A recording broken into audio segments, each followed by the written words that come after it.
Lena Brooks had exactly 17 minutes to make it to the biggest opportunity of her life, and everything was falling apart. The November rain came down in sheets, soaking the thin fabric of her thrifted coat, turning her hair into a halo. A frizz, she darted under the awning of a closed pharmacy, clutching her canvas bag as if sheer willpower could keep her dry.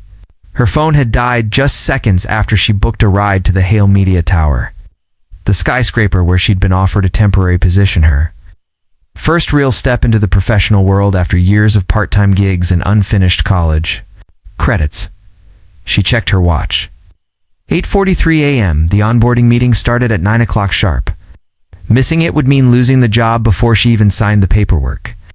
She looked up and down the street in desperation. Cabs were full. Bus had already passed. Her umbrella, you could call it, that was bent sideways from the wind. Useless. She felt tears sting behind her eyes, the kind you hold back, not because you're sad, but because the world feels like it's laughing at your effort. And then, out of nowhere, salvation appeared. A sleek black Mercedes Maybach pulled up to the curb and paused at the red light. Lena didn't think. She didn't check the plate. She didn't ask questions. She ran to the back door, yanked it open, and threw herself inside. "Thank God you're here," she gasped, slamming the door shut behind her. "I'm going to lose everything if I don't get there in 10 minutes. Please, just drive." She barely glanced at the driver's face. All she saw was a suit. All she felt was panic. And in that one moment of desperate hope, her fate was sealed. The moment Lena slammed the door shut behind her, she launched into full crisis mode. Take a left past the bakery with the blue awning, then straight until you hit the mural with the sunflowers. After that, hang a right at the taco truck. Do not stop. "I'm late for orientation at Hale Media, and if I miss it, I swear I'll be fired before I even start. So please, step on it." She was breathless, frantic, and entirely unaware that the man behind the wheel hadn't moved a muscle.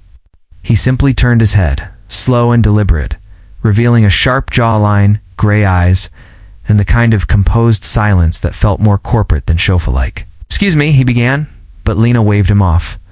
"No time for excuses. No, traffic's bad. GPS is insane. And rain makes everyone drive like they're starring in a disaster movie, but please just go." Her umbrella, now fully defeated, lay dripping onto the luxury leather seats.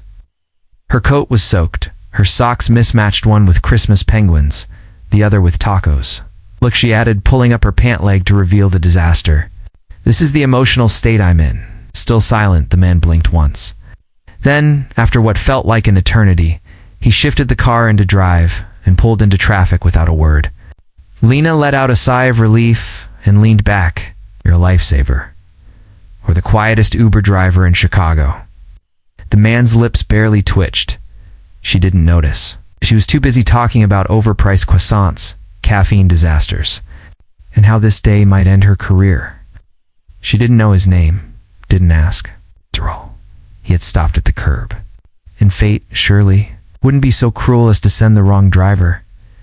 Lena arrived at Hale Media Tower, with 3 minutes to spare and a heart still pounding from the adrenaline of her not-so-conventional car ride. Her shoes squished with every step. Her umbrella had disintegrated on the sidewalk, and her blouse stuck uncomfortably to her back.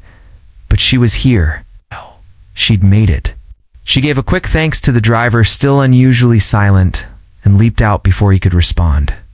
Rushing into the building, she didn't look back. She didn't notice the slight smirk tugging at the corner of his lips. Inside, the office buzzed with polished professionals, marble floors, and a receptionist who barely hid her judgment as Lena approached, damp and frazzled. A clipboard, a badge, and a forced smile later, she was ushered to the 28th floor and told to join the orientation session already in progress. She slipped into the back of the sleek, glass conference room, trying not to draw attention as she settled into an empty chair. Round her, everyone looked like they belonged. Tailored suits, clean lines, confidence. Lena tugged at her sleeves and tried to disappear. Then, the department head stepped forward.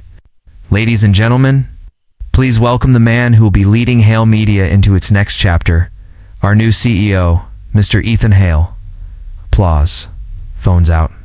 Heads turned. And Lena. She went pale, because the man walking toward the podium, the man with the piercing gray eyes and the composed stride, was him. The driver. Her driver. The room blurred around the edges as Lena stared, frozen. Ethan's gaze scanned the audience until it found hers, and when it did, his expression didn't waver. No shock, no scolding, just the smallest, most devastating smile, like he knew exactly what he was doing, and exactly what kind of trouble had just begun, too. Lena's surprise, and possibly the entire company, Seth and Hal didn't fire her. No stern meeting, no HR call, not even a warning email. Instead, something far more unsettling happened. He started noticing her, not in an obvious flirty CEO has a crush on the new girl way. No, this was clinical, calculated, like she was a variable he wasn't sure how to categorize. Every day that followed, Lena received strange assignments that seemed oddly specific. One morning, she was asked to proofread a press release she had no clearance to even see. Another, she was invited by name to sit in on a logistics meeting about printer maintenance. She was a temporary admin assistant. None of it made sense. He's either trying to mentor you, her coworker Riley whispered, or he's preparing to launch you into orbit without a helmet. Lena wasn't sure which was worse. Every interaction with Ethan felt like walking a tightrope. He was polite, professional, even oddly respectful, but there was always something unspoken behind his gaze. A challenge, a curiosity. Like he was still waiting to see if she'd crack, cry, or bolt. But Lena didn't. She showed up early, took notes like her life depended on it, and triple-checked every task given when it was delivering dry erase markers to a boardroom filled with people who clearly didn't need them. And still, Ethan said nothing about the car incident. Not a word. But sometimes when she looked up from her desk, she'd catch him watching her from across the room, expression unreadable, but eyes strangely amused. It wasn't punishment. It wasn't forgiveness. It was something else entirely. And Lena, against her better judgment, was starting to enjoy the attention by the end of her second week. Lena wasn't just doing admin work, she was unofficially enrolled in what she called the Hale Boot Camp. One afternoon, she received an email from Ethan's office with a subject line that read, "Perspective needed, 3 p.m. No details, no attachments, just a location. Executive boardroom." Confused and slightly terrified, Lena showed up early, her notepad clutched like a shield. Inside, she found 5 department heads discussing a new internal branding campaign. She took a seat in the corner, unsure if she was even supposed to speak. Then Ethan walked in. Without so much as a glance at the others, he looked straight at her and said, "Miss Brooks, what's the first thing that comes to mind when you hear the word corporate culture?" Silence. The execs blinked. Lena's throat tightened. PowerPoints, she offered, half-dashed joking. A few chuckled. Ethan didn't single quotes.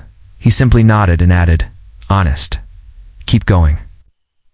So she did. She spoke about how intimidating it was to walk into a place where no one looked like her. How the coffee tasted like burnt ego. How the air smelled like fear during audit season. Everyone laughed, but they listened. After the meeting, Ethan pulled her aside. "You see things others don't," he said. "I need that." And then, just like that, she was looped in on team memos, invited to strategy meetings, assigned tasks far above her pay grade. Some days she felt like a fraud in borrowed shoes. Other days she felt like she might actually belong. But one thing was certain, Ethan Hale was testing her limits. While she wasn't sure what game he was playing, Lena Brooks was determined not to lose. The longer Lena stayed at Hale Media, the more confusing Ethan Hale became. He wasn't just her boss anymore. He was her constant shadow, silent test maker, an occasional lifeline.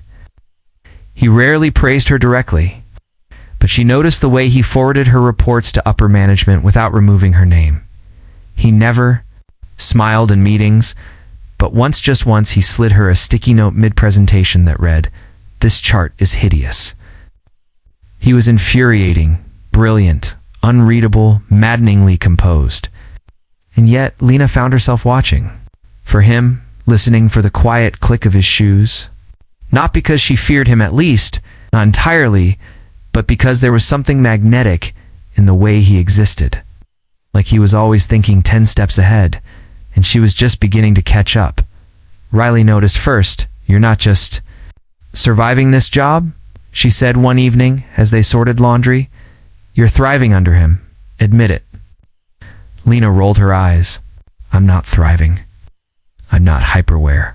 I live in a constant state of don't mess this up, or he'll assign you to the legal team for punishment." But deep down, she knew Riley was right. There was something about Ethan's presence. Quiet confidence, his ruthless standards, his impossible expectations that pushed her to be better, to think faster, sharper. And then there were the moments that didn't fit the boss-subordinate narrative at all. Like the time he caught her staring out the window and asked, without looking up from his laptop, "Do you think regret is a luxury or a weakness?" She never answered. Not because she didn't have one, but because she realized in that moment, Ethan Hale wasn't just watching her. He was letting her see him. 2, the invitation came in the most Ethan Hale way possible, direct and impossible to decline. It was a single-line email sent.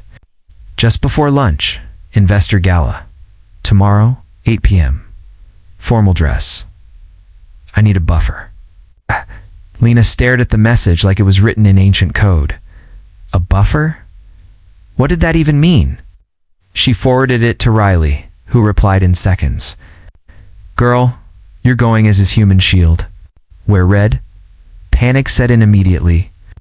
She had no idea how to dress for a high-profile gala. Her best outfit was a discount blazer and a pair of pumps that squeaked on marble. Still, she showed up at the hotel ballroom the next night in a borrowed burgundy dress and heels she could barely walk in. The moment Ethan saw her, everything slowed. He was in a perfectly tailored tux, no tie, silver cufflinks gleaming under the chandeliers. His gaze met hers, not cold, not calculating, just focused. "Steady, you're right on time," he said. "You're not calling me out for trespassing?" She replied, heart hammering. "Not tonight," he said. "Tonight, you're my strategy." They walked into the gala together, arm in arm, as photographers snapped photos and investors turned to look. Lena realized too late that this wasn't just about shielding him from a flirty venture capitalist. This was calculated, public, intentional. He wasn't hiding her, he was presenting her. And as the night went on, with choreographed conversations, whispered jokes, and one very unexpected, slow dance Lena felt something shift. Ethan Hale didn't just bring her to the gala to help him breathe. He brought her. Because she mattered, the music slowed, and so did everything else. The soft hum of conversation faded into the background as the string quartet began to play a delicate, familiar tune. Lena was mid-sip of her sparkling water when Ethan appeared. At her side, his hand extended with the same confidence he used to command boardrooms. "Dance with me?" he said simply. Lena blinked. "You don't dance. I don't," he admitted. "But tonight, I'm making exceptions." With a nervous breath, she took his hand. He guided her onto the dance floor, his grip firm but not overbearing, his other hand settling lightly at her waist. She placed hers on his shoulder, trying not to tremble. "Oh." The lights dimmed. The city's skyline flickered beyond the ballroom windows. It felt like they were the only two people in the room. "You were never part of the plan," he murmured. Lena looked up. "Excuse me? You stormed into my car? You threw off my schedule? You disrupted every rule I built for myself. And I've been fighting that ever since." She swallowed hard. "And, how's that working out for you?" His gaze dropped to her lips, then back to her eyes. "Terribly." She let out a nervous laugh, but it faded as he leaned in, just slightly. "I wasn't supposed to like you," he said, voice low. "But I do." And then, without ceremony, without warning, he kissed her. Soft, certain, no hesitation. Ow. No audience. Just a moment that cracked the walls he'd spent years building. When they pulled apart, Lena's heart thundered. Ethan didn't speak. He didn't need to. Everything he tried not to say had just passed through that kiss, and Lena knew, in that instant, that nothing would ever be the same again. By Monday morning, the magic of the gala had vanished, like fog burned off by daylight. Ethan Hale, the man who had kissed her under chandeliers and city lights, was gone. In his place stood the CEO again, cold, remote, professional to the point of being mechanical. No emails. No notes, not even a glance in the hallway. Lena kept telling herself she was imagining it. Maybe he was busy. Maybe he was protecting her from office gossip. Maybe it was just a gala moment, not a promise, not real. But every time she looked up from her desk, hoping to catch some signal from him, all she saw was his door closed. "What did I tell you?" Riley said, sliding into her cubicle with a pity muffin. Gala Ethan and office Ethan are not the same species. Lena gave a tight smile. "He kissed me." Riley blinked. "Wait, what?" In the middle of a slow dance, no witnesses, just him. And now he's pretending like it never happened. Riley leaned back. "Girl, either you kissed a man with amnesia or a man who's too terrified to deal with what he feels." The worst part was Lena didn't think it was rejection. It felt like retreat, like he'd let something slip and now couldn't deal with the consequences. She wanted to scream. She wanted to confront him. She wanted to pretend it hadn't happened too. Instead, she buried herself in reports, poured her energy into logistics spreadsheets and dry internal memos. But every now and then, she'd pause, hand hovering over her keyboard, wondering, ... was he regretting the kiss? Or was he just trying to forget it before she did? Either way, the silence was louder than anything he could have said. By the end of the week, Lena had stopped checking her inbox for any message from Ethan Hale. She had stopped glancing at his door, stopped hoping to catch even a flicker of recognition in the halls. If he wanted to pretend that the Galaland the kiss had never happened, then fine. She could play that game too. She buried herself in work. Arrived early, left late. Said yes to every project that kept her too busy to think. But even with all the spreadsheets, task trackers, and sterile lighting, she couldn't silence the ache in her chest, because the silence between them wasn't just professional, it was personal, and worse. It felt like punishment for something she hadn't agreed to. When they did cross paths, it was cold and transactional. Status update on the Baxter file. Forward the vendor list. Scheduled a meeting for Tuesday. No inflection. No eye contact. Just words, sharp, clean, empty. Riley noticed immediately. He's shutting down. No, he's erased it. Like it never happened. Hey. Well, Riley said, some people are better at hiding feelings than facing them, and some are cowards. Lena didn't respond. But that night, she sat alone in her apartment, her untouched dinner going cold beside her, replaying the kiss over and over in her mind, not because she missed it, but because it felt like the last time she saw the real Ethan. The version of him that let walls fall. The one who didn't speak in calculated lines, and now he was gone, or hiding, or pretending. But whatever it was, she couldn't shake the feeling that she had done something wrong when all she had done was believe in something that, for one fragile moment, it felt real. The email arrived on a quiet Thursday afternoon, buried between budget updates and meeting reminders. Subject line: Internal Recognition Dinner, Special Honoree, Lena Brooks. Lena read it 3 times before it made sense. She stared at her screen, heart thudding, unsure if it was a joke. But it wasn't. The sender was HR. The message was official. The event was Reland. She was the guest of honor. Riley practically knocked over her chair, rushing to see. "You're what?" "It's a recognition dinner," Lena mumbled. "Apparently I'm being celebrated." "For what?" "For surviving corporate chaos with a smile." Lena wasn't sure until she scrolled to the bottom of the email and saw the attachment. A screenshot from the now infamous video interview she'd accidentally given weeks ago. The one where she joked about Ethan needing more coffee than a cafe and called him intimidating but secretly funny. She'd forgotten it even existed. That video went viral internally, Riley said. "You gave this place personality, authenticity. You made the CEO seem human." Lena wanted to feel proud. All she felt was conflicted. Ethan still hadn't spoken to her beyond business. Not a single word about the kiss or the silence. That followed, and now this. She was being celebrated for a version of herself she wasn't sure she could still access. The candid, chaotic, unfiltered Lena before her heart got involved. Still, she RSVP'd, not out of vanity, not even out of curiosity, but because a small, stubborn part of her wanted to know if the company could recognize her value.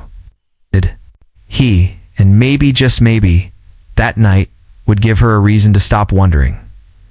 The recognition dinner was beautiful, warm lighting, soft music, and kind words spoken over a long table of small victories. Lena smiled politely, thanked people graciously, and accepted compliments with the quiet poise of someone who didn't quite believe she belonged there.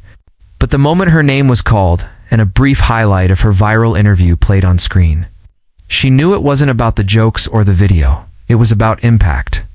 And for the first time, she felt it. After her short, stumbling thank you speech, she quietly gathered her things. The applause faded behind her as she made her way toward the exit, heels clicking against polished floors. Heart heavier than expected. Then his voice, low, familiar, real. I almost lost you twice. She turned, breath-catching. Ethan stood.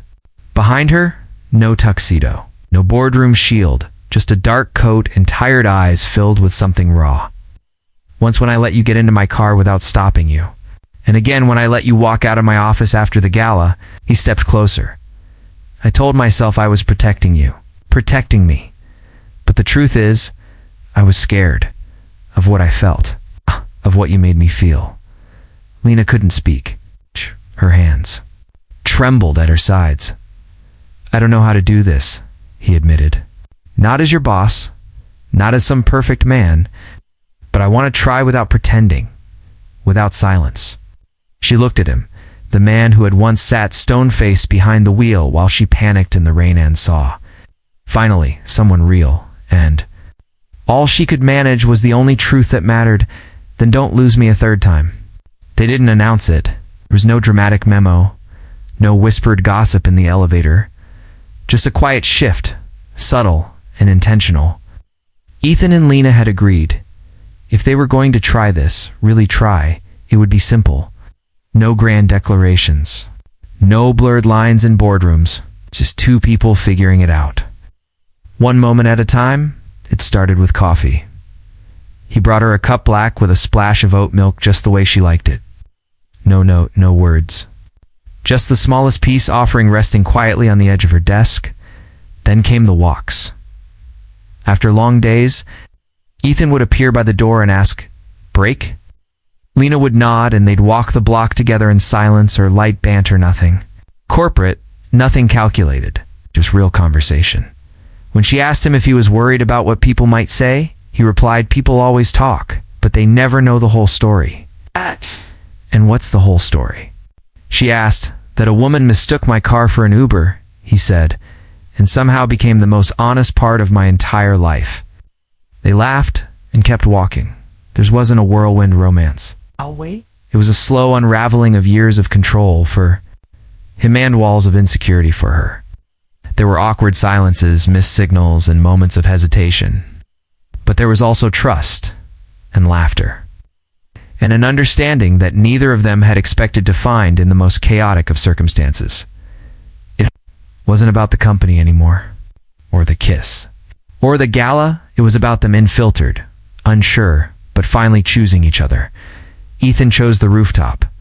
Not a private jet, not a lavish dinner, not even the gala ballroom where they first danced, just the place where she once brought him a cup of ginger tea when he had a cold and refused to admit he was human. The city lights glowed beneath them. The breeze was soft. And in the center of the rooftop, a small table sat waiting to mugs of coffee, a vase with mismatched sunflowers, and a string of fairy lights that flickered like nervous hope.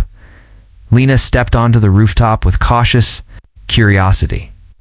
"This isn't your usual aesthetic," she teased. "I'm evolving," he replied, standing to meet her. "Besides, this is where it all really started, isn't it?" she smiled. The place where I forced a CEO to drink herbal tea under threat of HR intervention? It's the place where I realized I didn't want to go back to being alone? Then, without a speech or a script, Ethan reached into his coat pocket and pulled out a small velvet box. He opened it slowly, revealing a simple gold band with a delicate stone, nothing flashy, but impossibly perfect. "Lena Brooks," he said, voice quieter now, steadier. "You are chaos and clarity, walking storm and the calm that follows. You flipped my life upside down just by getting into the wrong car," she laughed, already tearing up. "I want that chaos. Every day, will you marry me?" Lena didn't hesitate. "Yes," she whispered, "especially if I get to remind you for the rest of your life that you never checked the GPS," he smiled. "Deal?" And under the Chicago sky, they sealed a future. That started with the world's most ridiculous mistake and turned into something beautiful. Their wedding wasn't extravagant. No press, no investors, no ballroom chandeliers. It's just a rooftop, a soft spring breeze, and the handful of people who had witnessed their story unfold awkwardly, hilariously, and unexpectedly. The invitation read, "If you laugh, you're in the right place. If you trip, you're one of us. And if you get into the wrong car, welcome to the family." Lena walked down the aisle in a flowing ivory dress with pearl buttons and a crooked hem that she'd forgotten to fix because, in true Lena fashion, she spilled juice on it that morning. Ethan waited in a slate blue suit, a quiet smile on his face and a pocket square embroidered with a tiny penguin and taco. Her socks from day one. Their vows were nothing short of unpolished poetry. "I promise to check the driver's name before getting into any vehicle," she said. "I promise to always keep oat milk stocked and never schedule meetings before 9 a.m., he replied. The guests laughed. They kissed. For the first time. In a long time, everything felt simple. Later that night, under the same string lights that had witnessed his proposal, they danced alone. No music, no crowd. Just them. Ethan looked at her and whispered, "You still terrify me." Lena grinned. "That's how you know it's real." And somewhere between the laughter, the chaos, and the years of pretending to be someone else, they had found what neither of them expected, something honest.